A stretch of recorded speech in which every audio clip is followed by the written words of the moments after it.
제 설교 시간에는 구약 성경을 이렇게 차례대로 한 권씩 한 권씩 살펴보고 있었었는데, 지난주에는 제가 갑자기 삘이 받아가지고 그 삼위일체 하나님에 대해서 제가 설명을 하는 바람에 한 주 이렇게 쉬었더니만은 이게 6주 후에 연결이 되네요.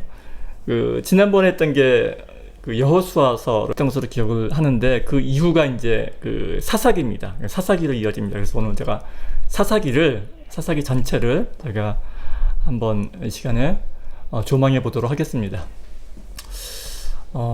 이 사사기에서 이 사사라는 말은 그 히브리어로는 쇼페팀이라고 합니다. 쇼페팀. 영어 성경에는 이 사사를 그 저지라고 해서 재판관으로 번역을 합니다. 그리고 천주교에서는 판관기라고 하죠. 판관기. 판관은 예전에 그 기억나실지 모르겠지만 그 판관 포청천이라는 드라마가 있었지 않습니까? 네, 그때 이 판관입니다. 네, 재판하는 사람, 재판하는 관리죠. 개신교에서는 사사기로 번역을 합니다. 이 사사기에서 이 사사기는 이 사사가 한자어인데, 앞에 있는 사자는 선비사자고 뒤에 있는 사자는 스승사자입니다. 그런데 사실 이 사사기에 나타나는 이 사사들의 역할은 이 선비하고 스승의 역할과는 좀 거리가 먼 것 같습니다. 맨날 싸우고 부수고 죄짓고 그런 일들만이 기록되어 있기 때문입니다. 그래서 사실 이 사사기의 사사는 이 재판관이나 판관의 모습보다는 그 재판의 권한을 가지고 있는 정치적, 군사적 지도자를 뜻한다고 보는 것이 훨씬 더 정확할 것입니다. 이 사사기, 그러니까 성경에서 사사기 책의 위치는 여호수아서 다음에 오죠. 여호수아서 다음에 있고, 이 사사기 다음이 이 사무엘서입니다. 그래서 이 사사기는 여호수아 시대와 사무엘 시대를 이어주는 그 가교 역할을 한다고 보면 됩니다. 그 말씀드리면은 이 사사기는 이 부족 사회, 그러니까 유목민 사회였던 이스라엘이 그 왕정 사회, 그러니까 다윗 왕이 다스리는 그 왕정 사회로 넘어가는 그 중간 단계 그 시기의 기록이라고 볼 수 있을 것입니다. 유목을 사던 사람들이 정착을 해서 농사를 짓게 되면은 이 삶의 모든 모습이 바뀌게 됩니다. 어쩌면 이 사사기에 나타나는 이 혼란스러운 모습은 아마도 이러한 이 역동적인 변화의 시기에 어느 민족, 어느 누구라도 흔히 겪었을 듯한 그런 너무나도 자연스러운 모습이 아니었을까 하는 그러한 생각도 한번 해보게 됩니다. 유목 생활이란 기본적으로 이동을 하면서 이 돌아다니는 생활입니다. 그래서 이 유목민들에게는 몇 가지 특징이 보이는데, 첫째는 이 흩어져서 이 부족 단위로 생활을 하기 때문에 이 왕이라든지 이 중앙 집권적인 통치가 필요가 없고, 또한 그런 것들이 생겨나기도 힘듭니다. 이 두 번째로 이 유목 생활이 보여주는 특징은, 이들은 주로 이 목초지를 찾아서 돌아다니는 그러한 삶이기 때문에 이 기후에, 이 날씨에 특별히 신경을 쓰지 않아도 된다는 사실입니다. 비가 오지 않더라도 그저 이 새로운 풀밭을 찾아서 이동하면 그뿐입니다.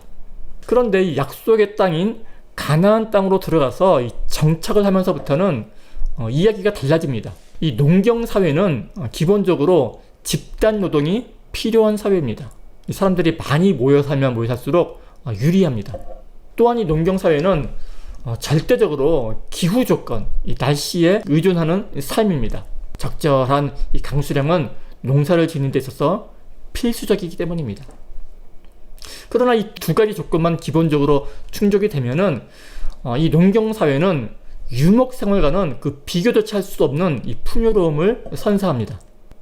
이 여호수아서 후반부와 거기서 이어지는 이 사사기 이 전반부 부분을 보면은 이스라엘 민족이 가나안을 점령한 후에 그 땅 주민들을 완전히 몰아내지 못했고, 그로 인해서 타락했다라는 언급이 자주 나오는데, 만약에 우리가 그 당시의 상황으로 들어가서 그 이스라엘 사람들의 그 입장에 그 이스라엘 사람들의 처지에 처해 본다면은 자연스러운 일이 아닐까 한번 생각을 해봅니다.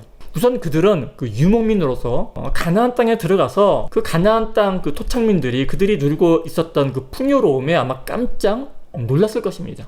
맨날 그 양가죽 텐트나 치고 그 안에서 치즈나 양고기, 기껏해야 메추라기 고기밖에는 먹을 것이 없었던 그들에게 이 각종 신선한 과일과 농산물이 넘쳐나고 그 세련된 옷차림과 그들의 그 건축물은 놀라움과 이 부러움의 대상이었을 것입니다. 그러나 막상 그들이 그 하나님의 도움으로 그 땅을 차지했다 하더라도 이스라엘 사람들은 농사에 대해서는 전혀 까막눈이었을 것이고, 그들과 같이, 그 정착민들과 같이 그들이 누리고 있던 그 풍요로운 삶을 누리려면은 정착민들의 경험과 도움이 아마도 필수적이었을 것입니다. 씨앗은 언제 어떻게 뿌려야 하는지, 또 어떻게 관리를 해야 하는지, 또 비가 오지 않았을 때에는 또 어떻게 대처를 해야 하는지 등등, 그들이 누렸던 그러한 풍요로운 생활을 누리려면은 모든 면에서 그들의 도움과 이 경험이 필요했을 터인데, 하나님 명령대로, 하나님 말씀대로 그들을 다 이 진멸해 버리고 나면은 아무것도 할 수 없었을 것입니다. 그러니 이스라엘 백성들이 그곳 가나안 주민들을 남겨둔 것은 어쩌면 이 자연스러운 일이었을 것입니다. 게다가 성경을 자세히 살펴보면은 이스라엘 백성들은 가나안 땅에서 하나님을 완전히 잊어버린 것은 아니었습니다. 그들은 그들 나름대로 여전히 여호와 하나님을 섬겼습니다. 다만 그들의 관심이 오로지 그들의 그 풍요로운 삶에 있었기 때문에 그 농사를 위해서, 그 풍요로운 삶을 위해서 그 가나안 사람들이 했던 방식대로 그 풍요의 신 바알과 그 이스다롯을 자연스럽게 함께 섬겼을 뿐입니다. 그런데 문제는 그 풍요의 신 바알과 이스다롯 신을 섬기기 위해서는 가나안 사람들이 했던 것처럼 음란과 그 인신공양이 필수적이었다라는 사실입니다. 그리고 그 이스라엘 백성들은 아마도 그들이 누렸던 그 풍족하고 화려한 삶을 위해서는 그 정도의 일탈은 어느 정도 감내해야 한다고, 또 그만한 가치가 있다고 생각을 했을 것입니다. 이런 모든 과정을 이 사사기의 저자는 그때의 이스라엘의 왕이 없으므로 백성들이 자기 소견에 옳은 대로 행하였더라라고 기록을 하고 있는 것입니다. 이때 이 사사기 저자가 말하고 있는 이 왕이란 그 이웃나라처럼 어떤 그 절대 군주를 말하는 것이 아닙니다. 이때 이 왕이라는 말은 당시 이스라엘 백성들이 그 눈에 보이는 그 현실의 그 풍요로운 삶에 눈이 멀어서 보이지 아니하는 하나님을 자신의 마음에 두지 않게 되었다라는 아마 그러한 뜻에 가까울 것입니다. 이 하나님을 마음에 두지 않게 되면은 필연적으로 자기 스스로가 자신의 삶의 왕이 됩니다. 자기 소견에 옳은 대로 행했다라는 말은 바로 그러한 뜻일 것입니다. 이 스스로가 판단의 주체가 되어서 모두들 각기 자기 인생의 왕이 되어버린 것입니다. 마치 에덴 동산에서 아담과 하와가 선악과를 따먹은 후에 그에 대한 대가로 스스로의 인생을 스스로가 책임지게 된 것과 마찬가지일 것입니다. 그러고 보면은 타락이라는 것은 별게 아니라 하나님을 떠나서 스스로가 자기 인생의 주인이 되는 것이 아닌가 하는 생각을 해보게 됩니다.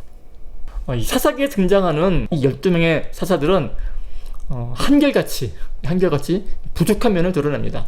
이 12명의 사사들은 온니엘, 에훗, 삼갈, 드보라, 기드온, 돌야, 야엘, 입다, 입산, 압돈, 그리고 맨 마지막에 삼손, 얘 12명인데 이거를 어떻게 외우냐면은 신학기 입학 때 이제 성경 공부를 하면은 이런 거 다 외워야 됩니다. 진짜 뭐 12제자는 말할 것도 없고, 뭐 12보석, 뭐 12자 들어가면 다 외워야 돼요.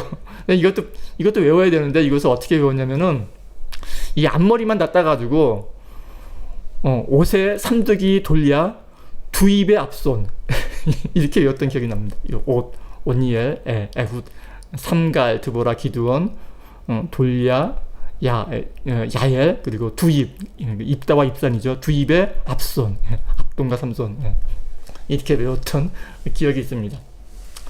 이 12명의 사사들 그 누구도 온전히 하나님을 의지하지 않았습니다. 그리고 이 12명의 사사가 등장하는 동안에 그 사사기의 그 유명한 그 사사기 패턴이 계속해서 반복이 됩니다. 그러니까 처음에 죄를 짓죠.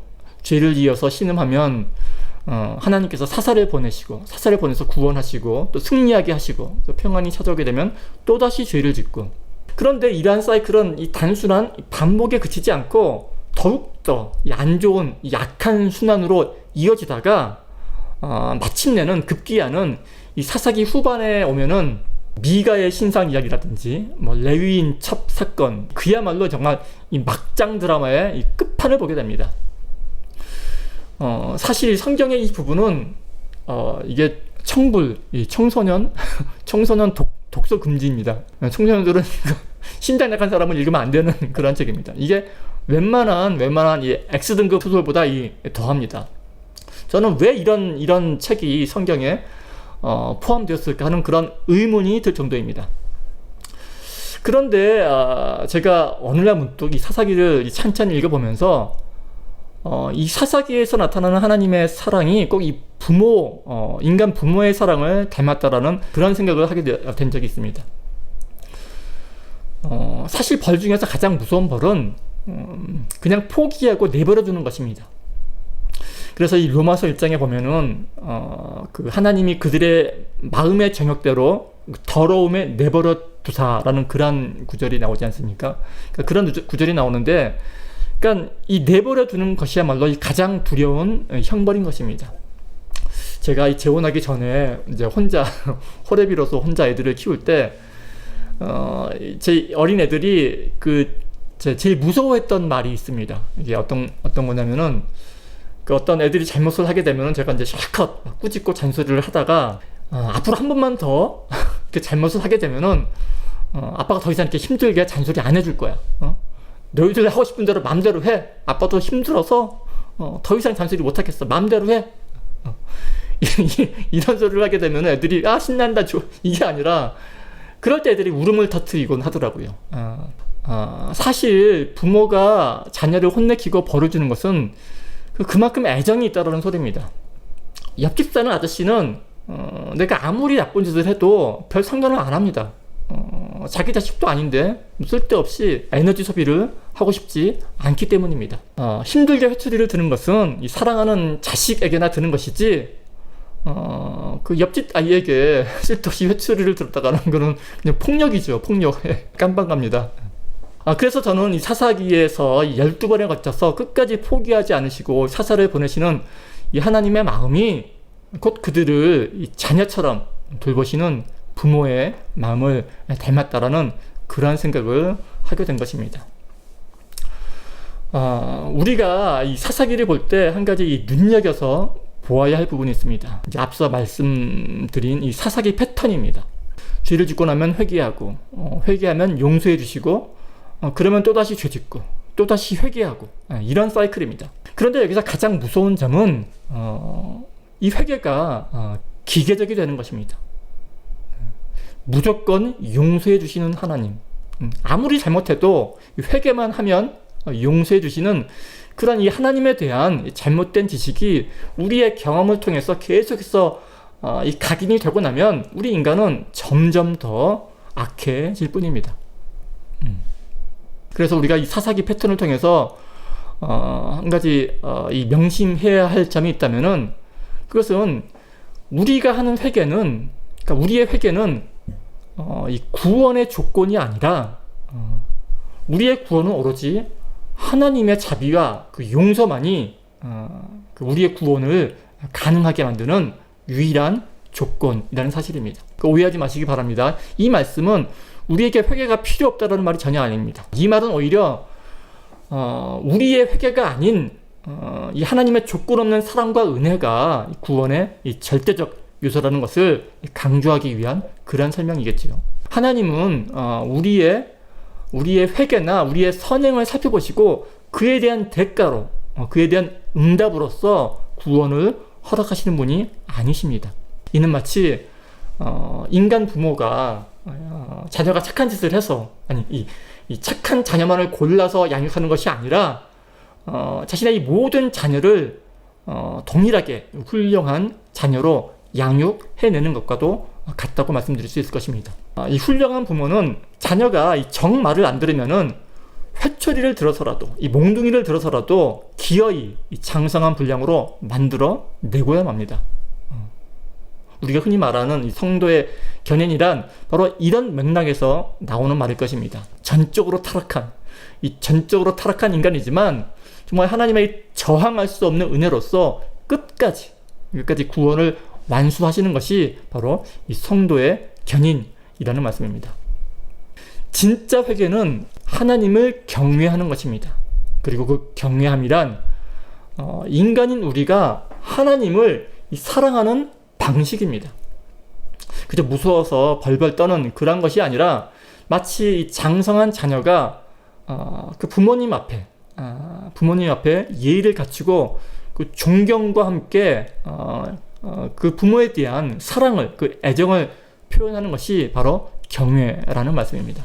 그런데 요즘 이 교회에서는 이 하나님에 대한 올바른 경외보다는 그저 이 하나님의 이 사랑만을 강조하는 것 같아서 조금은 안타깝기도 합니다. 무슨 짓을 하더라도 주일에 교회에 나와서 눈물 콧물 쏟으며 정말 예배만 하면 모든 것이 용서받는 그러한 신앙은 사실 참다운 하나님에 대한 신앙이라고 할 수 없을 것입니다.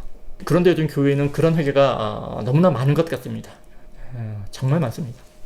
제가 다시 한번 말씀드리자면은 울고불고 하는 것은 회개가 아닙니다. 이 감정의 해소가 회개가 아니라는 말씀입니다. 그러나 그러한 정말 이 불충분한 회개에도 불구하고 하나님께서 우리를 받아주시고 용서하시고 구원을 베푸시는 이유는 우리의 회개가 아니라 하나님의 자비가 그 용서의 원인이기 때문인 것입니다. 하나님께서 그토록 싫어하시는 그 우상숭배라는 것은 다른 것이 아니라 이 보이지 아니하는 하나님을 눈에 보이는 무엇인가로 바꾸어서 이것이 바로 우리를 구원해내시는 하나님일 것이다 라고 스스로 생각하고 스스로 판단하고 더 나아가서 스스로의 방식으로 섬기는 것입니다. 그게 바로 우상숭배죠. 그러나 하나님께서 이스라엘 백성들을 이 가나안 땅으로 인도하신 것은 그곳에서 보이지 아니하는 하나님께 순종하면서 그 하나님께서 명하신 대로 살아가는 법을 배우게 하기 위함일 것입니다. 이 가나안은 우리가 흔히들 생각하는 것처럼 이 천국의 모형이나 이 상징이 아니고 하나님의 통치와 그 그리스도 안에서의 그 순종함을 확인해 나가고 배워나가는 그러한 곳입니다. 오로지 자기 눈에 보이는 것들만을 의지하고 믿고 살아가기 시작한다면은 인간된 우리는 나중에는 오로지 이 자기 인생은 오로지 자기 스스로의 힘으로 이루어 놓은 업적으로 생각하게 됩니다. 그야말로 자기 삶의 주인이 자기 자신이 되어버리는 것입니다. 사사기는 이를 자기 소견에 옳은 대로 살아간다라고 표현을 하는 것입니다. 예전에 내 인생은 나의 것이라는 노래가 있었습니다. 이 노래 기억하시면 다 옛날 분이시죠. 이 노래를 좋아하는 사람들이 있죠. 어른들은 절대로 안 좋아합니다. 바로 청소년, 중고등학생들, 청소년들이 이 노래를 좋아합니다. 저도 청소년 때 이 노래를 좋아했던 기억이 있는데, 청소년이라 하면은 이 부모의 간섭을 끔찍히도 싫어하는 그런 나이죠. 그런데 그토록 내 인생은 나의 것, 참견하지 마세요 라고 울부짖던 그 청소년들은 이제 나이가 들고 철이 들게 되면은 그 내 인생은 나의 것이란 소리가 얼마나 잔인한 소리인지를 깨닫게 됩니다. 이게 그 소리가 좋은 소리 같지만은 그 내 인생은 나의 것이라는 그 소리는 그 인생의 짐을 온전히 혼자 짊어져야 한다라는 그런 소리거든요. 그토록 자기 인생이라고 여기며 자기 스스로 결정하고 이 주체적으로 살아왔던 우리의 인생에, 나의 인생에 어떤 일이 벌어집니까? 즐거웠던 날, 좋았던 날, 고통스러웠던 날, 반면에 행복했던 날, 울면서 회개했던 날, 이 모든 날들이 끊임없이 반복되는 동안에 단 하루도 마음의 평안함이 이 평온함이 없었던 것을 깨닫게 되는 것이죠. 이 사사기에는 이 평온이란 말이 자주 등장합니다. 늘 이 사사들이 다스리는 말미에 이 사사가 다스리는 동안에는 평온했다라는 기록이 따라 붙습니다. 그런데 이 평온과 이 평온함과 이 편안함은 다른 말입니다. 우리가 흔히 아는 이 편안은 자기가 원하는 상태, 자기가 원하는 삶을 내 맘대로 살아갈 때 이 마음에서 느껴지는 그런 감정의 상태일 것입니다. 그래서 이 눈에 보이는 것을 의지하고 풍요로움만을 쫓아 살아가는 사람에게도 이 편안함은 얼마든지 가능하고 오히려 훨씬 더 효율적으로 만들어낼 수가 있습니다. 그러나 이 편안한 삶을 살아가는 사람이 마음에 이 평온과 평안을 누리는 것은 별개의 이야기입니다. 다른 이야기입니다. 하나님께서 예수님을 통해서 우리에게 약속하신 바는 우리의 편안한 삶이 아닙니다. 이 편안과 평온, 혹은 이 편안과 평안은 비록 이 한 글자 차이지만 그 뜻하는 바는 너무나 다릅니다. 예수님은 우리에게 이 세상에 줄 수 없는 평안을 주시겠다고 약속을 하셨지 편안함을 주시겠다고 약속하신 적은 없습니다.